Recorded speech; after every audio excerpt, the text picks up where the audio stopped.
मेरे बाबा के सभी भक्तों को साईं सबूरी चैनल की तरफ से ओम साईं राम, जय साईं राम। आज का जो अनुभव है ये भी बहुत ही प्यारा सा है। तो इसमें क्या हुआ, एक्चुअली आज का जो अनुभव है ये मेरे बेटे से रिलेटेड है। उसने अपना इंजीनियरिंग के लिए इस बार कई फॉर्म्स भरे थे। तो एंट्रेंस टेस्ट के लिए जब फॉर्म भरते हैं तो वो क्या होता है, एग्ज़ाम का उसमें फॉर्म भरते हैं, फिर हमें डेट जब एडमिट कार्ड आता है तो पता चलता है कि कब एग्ज़ाम होगा, क्या होगा। तो एक्चुअली जितने भी उसने फॉर्म्स भरे थे सबका वो डेट है, एडमिट कार्ड ही आ रहा था। तो और उसके नंबर पे ही हमने दिया हुआ था, उसी का नंबर डाला था, उसी का मेल एड्रेस, ईमेल आईडी हमने फॉर्म में फिलअप किया था, तो उसके पास ही आना था। तो वो रेगुलर चेक तो कर रहा था बट बाय मिस्टेकली और व्हाट आई डोंट नो, तो उसने एक मिस कर दिया, एक एग्ज़ाम का एंट्रेंस का, वो उसमें एडमिट कार्ड नहीं आया। उसका मेल आया था कि आपको एक कुछ देर के लिए हमारा विंडो खुला था, उसमें आपको जाकर अपना एंट्रेंस टेस्ट का डे चूज़ करना था। तो उसने ध्यान नहीं दिया और सडन क्या हुआ कि मेरे मन में एक दो दिन से आ रहा था कि उस एग्ज़ाम का इस आसपास डेट होना था। तो अभी तक एडमिट कार्ड एक्चुअली आता है कुछ दिनों पहले। तो मैंने उसको जब बोला, तो जब उसने चेक किया तो बोला मम्मा एक मेल आया था, मैंने लगता है मैं मिस कर गया, इतने इतने कॉलेज से आ रहा है। तो वो तो मेरा एक दो दिन पहले नहीं, शायद एक दिन पहले या दो दिन पहले ही मम्मा टाइम एक्सपायर हो गया, मैं नहीं कर सकता आज। तो मैंने इतना मुझे गुस्सा आया कि मैंने बोला फिर से विंडो खोलो। मैंने हस्बैंड को फ़ोन में लगाया कि शायद कुछ साइट पे जाके देखें, कुछ तो हो सकता है। कुछ भी उसमें हम लोग कुछ भी नहीं कर पाए। तो वापस से अब क्या था कि अगर आप हो गया, टाइम ओवर हो गया आपका, तो आप नई डेट सेलेक्ट कर पाए तो अब एडमिट कार्ड आपके पास नहीं आएगा, तो आप एग्ज़ाम भी नहीं दे सकते इसका मतलब। तो जब हम लोग गए, मैं को इतना दुख हुआ, बेटे को भी कहीं ना कहीं बहुत गिल्टी हो रहा था, वो बोल नहीं रहा था, लेकिन मैंने उसको बहुत डांटा। फिर तो वो बोला कि बहुत सारा मेल आ रहा था, पता नहीं मैं पढ़ाई भी कर रहा था, मेरे से मिस कैसे हो गया। मैं बोली इतना अच्छा एग्ज़ाम था बेटा, ये वाला अच्छे इंस्टीट्यूट का है, कैसे तुम मिस कर दिया ऐसे करके। मुझे बहुत दुख हुआ और मेरा तो एकमात्र सहारा मेरे बाबा हैं। मैंने बोला कि पता नहीं क्या बाबा चाहते थे, कैसे क्या हुआ। मैंने उसको बहुत डांटा। मैं बोली फिर उसके बाद कि अब तो कुछ हो नहीं सकता मैं, लेकिन होप नहीं छोड़ा मैंने। फिर मैं क्या करी कि मैं उस समय वही दिन का कुछ हो रहा होगा, आफ्टरनून का टाइम था मेरा, थोड़ा लेटने का टाइम था।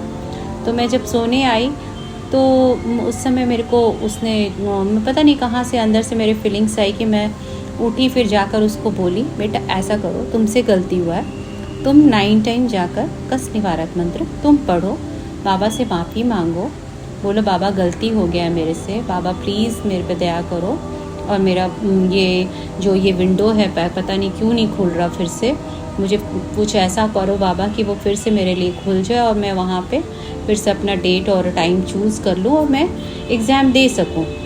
तो मैंने उसको अच्छे से समझाया। उसने बैठ के थोड़ा लेट इवनिंग हो गया था, उसने बैठ के 9 टाइम बाबा का पढ़ा कष्ट निवारक मंत्र। उसके बाद क्या हुआ, मैं उसको जब पढ़ा मैं बोली देख तुमने अच्छे से पढ़ा है दिल से, बाबा ज़रूर कुछ ना कुछ करेंगे, बाबा पे विश्वास रखो। उसके बाद उस दिन रात में जब हस्बैंड भी आए, उन्होंने भी खोल के चेक किया तो कुछ भी नहीं दिखा रहा था। दूसरे दिन मॉर्निंग में भी हमने चेक किया, कुछ भी नहीं था।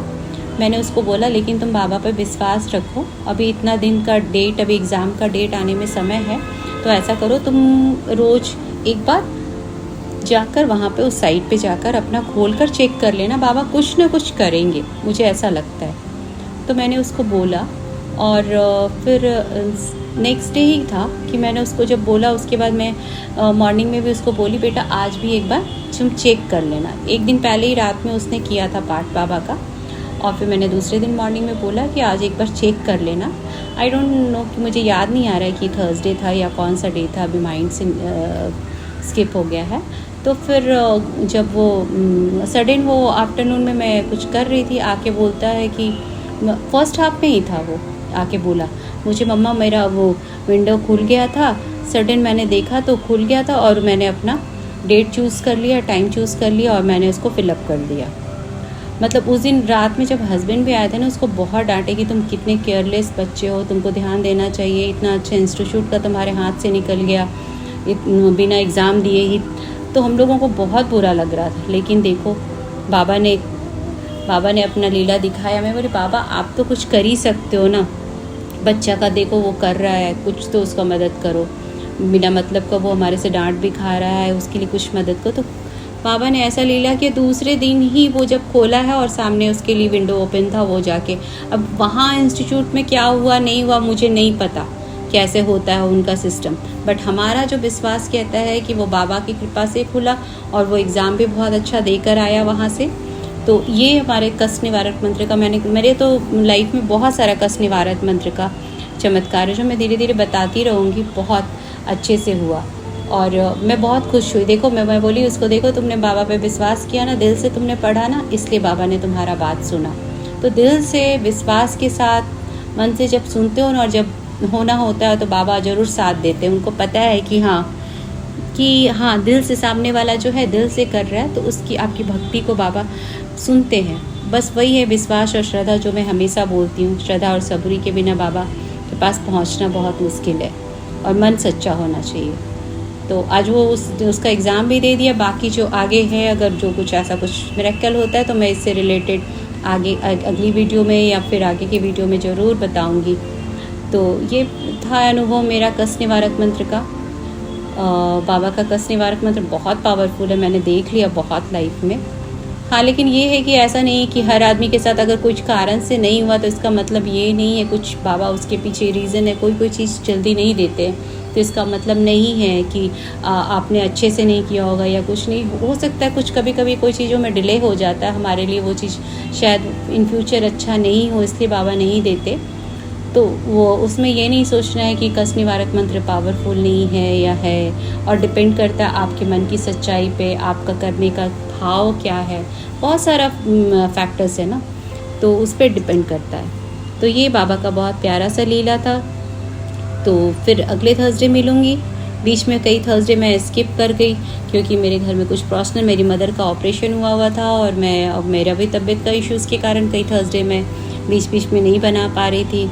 मुझे टाइम नहीं मिल रहा था, सारा काम मेरे सिर पे आया। मेरी मदर का तबीयत का इश्यूज़ है थोड़ा, तो बहुत सारा काम था मेरे पास। तो मैं कई वीडियोस एवरी थर्सडे जो बना रही थी, लेकिन एक स्किप हो जा रहा था मेरे से।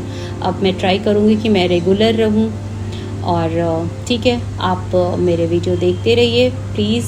लाइक हो सके तो सब्सक्राइब करिए और शेयर करिए अगर आपके आसपास कोई, उनको भी इस तरह के एक्सपीरियंस से मोटिवेट करिए। और फिर नेक्स्ट वीक मिलती हूँ। बाबा की मेरी कृपा आप लोगों पर बनी रही, आप लोग सब स्वस्थ रहें। और फिर नेक्स्ट वीक में मिलती हूँ। ओम साई राम, जय साई राम।